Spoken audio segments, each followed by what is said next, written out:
Hello, Bison, and welcome to BGN News. For over a week now, the United States government has been shut down, causing confusion and worry across the nation. But what does the government shutting down really mean? That question and more will be answered in today's segment of BGN News. A government shutdown means that many federal services such as national parks, the Social Security Administration, the IRS, CDC, and other key agencies are disrupted. Services deemed non-essential come to a complete halt during the shutdown, resulting in hundreds of thousands of workers being furloughed. In other words, these employees are suspended without pay until the government resumes normal operations. Services like law enforcement, air traffic control, prisons, and military operations are considered essential to protecting human life and national security, so they continue working, albeit with some disruptions.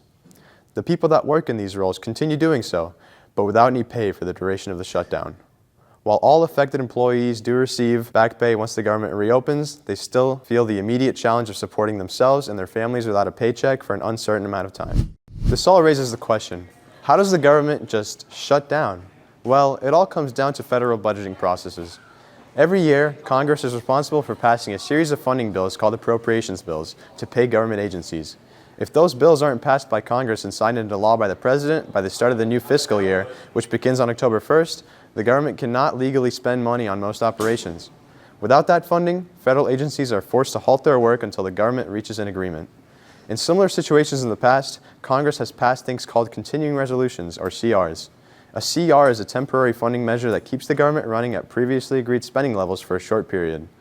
This doesn't resolve any disagreements over the budget, but it pushes the deadline back by a little bit, usually a week or two, buying the government more time to negotiate.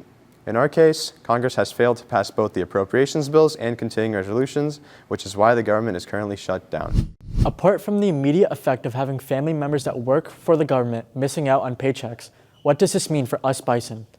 It may seem that something going down all the way in Washington, D.C. can't possibly have any notable consequences on us, but a shutdown can quickly ripple into our classrooms, our families, and even our future plans.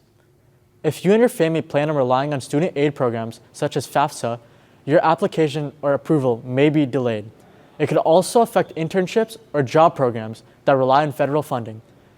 This has been BGN News, bringing you the facts behind the headlines. This is Gresh, signing out for now.